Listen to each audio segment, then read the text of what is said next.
Chapter 18.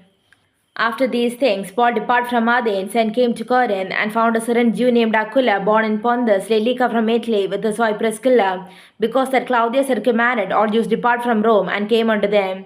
And because he was of the same craft, he abode with them and brought, for by the occupation they were tent makers, and reasoned the synagogue every Sabbath, and persuaded the Jews and the Greeks.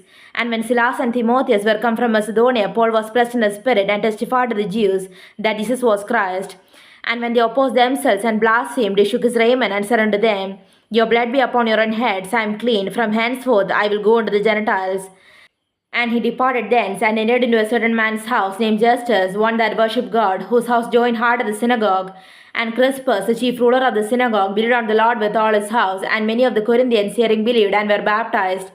Then spake the Lord to Paul the night by vision, Be not afraid, but speak, and hold not thy peace, for I am with thee, and no man shall set on thee to hurt thee, for I have much people in the city. And he continued there a year and 6 months, teaching the word of God among them.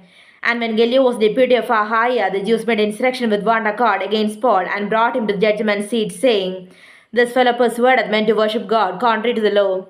And when Paul was now about to open his mouth, Gallio said unto the Jews, If it were a matter of wrong or wicked lewdness, O ye Jews, reason would that I should bear with you. But if it be a question of words and names and of your law, look to it, for I will be no judge of such matters. And he drave them from the judgment seat. Then all the Greeks took Sosthenes, the chief ruler of the synagogue, and beat him before the judgment seat. And Gallio cared for none of those things. And Paul after this tarried there at a good while, and then took his leave of the brethren, and sailed thence into Syria, and with him Priscilla and Aquila, having shorn his head in Cenchrea, for he had a vow. And he came to Ephesus, and left them there, but he himself entered in the synagogue, and reasoned with the Jews. When they desired him to tarry longer time with them, he considered not, but bade them farewell, saying, I must by all means keep this feast that cometh in Jerusalem, but I will return again unto you, if God will. And he sailed from Ephesus.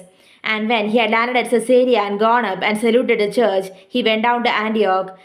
And after he had spent some time there, he departed and went over all the country of Galatia and Phrygia in order, strengthening all the disciples. And a certain Jew named Apollos, born at Alexandria, an eloquent man, and mighty in the scriptures, came to Ephesus.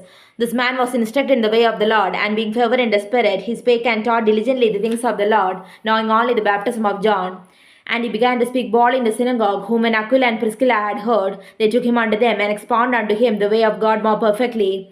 And when he was disposed to pass into Achaia, the brethren brought, exhorted the disciples to receive him, who when he was come helped them much, which had believed through grace, for he mightily convinced the Jews, and that publicly shewing by the scriptures that Jesus was Christ.